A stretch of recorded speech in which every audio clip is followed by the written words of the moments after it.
ലഹരി പദാർത്ഥങ്ങൾ സമൂഹത്തെ തകർക്കുന്ന മാരക വിപത്താണ് എന്ന് ഞാൻ തിരിച്ചറിയുന്നു.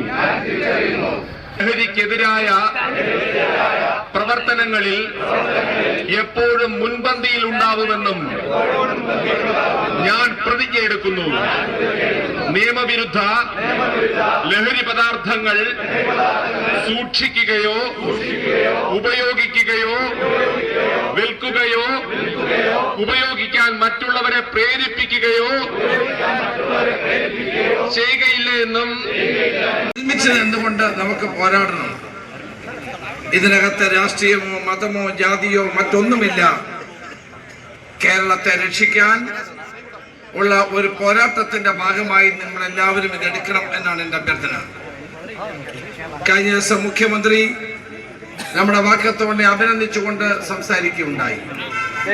കേരളത്തിന്റെ സാമൂഹ്യ രാഷ്ട്രീയ ജീവിതത്തിലെ നിരവധി ആളുകൾ ഈ സംരംഭത്തെ അഭിനന്ദിക്കുന്നുണ്ട്.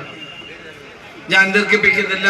ഇന്ന് കൊല്ലത്ത് രാവിലെ 5 മണി മുതൽ നമ്മുടെ സഹപ്രവർത്തകന്മാർ ഈ മുദ്രാവാക്യം ഉയർത്തിക്കൊണ്ട് ഈ ദൗത്യം ഏറ്റെടുത്തുകൊണ്ട് ഈ വാക്കത്തോണിൽ പങ്കെടുക്കുകയുണ്ടായി. ഈ വാക്കത്തോൺ ഇപ്പോൾ കോഴിക്കോട്, തിരുവനന്തപുരം, ഇപ്പോൾ കൊല്ലം, അങ്ങനെ എല്ലാ ജില്ലകളിലും നടത്തിക്കൊണ്ടിരിക്കുക. തൃശ്ശൂരിലും പാലക്കാടും വിദ്യാർത്ഥികളെ അണിനിരത്തിക്കൊണ്ടാണ് നമ്മൾ ചെയ്തത്. മറ്റ് ജില്ലകളിൽ കൂടി ഇത് വ്യാപിക്കും. അടുത്ത ദിവസം തന്നെ കാസർഗോഡ്, പത്തനംതിട്ട എന്നീ ജില്ലകളിൽ ഇതിൻ്റെ പ്രവർത്തനങ്ങൾ നടന്നുകൊണ്ടിരിക്കുകയാണ്. ഇതുമായി സഹകരിച്ച എല്ലാവരോടും ഞാൻ നന്ദി രേഖപ്പെടുത്തുന്നു.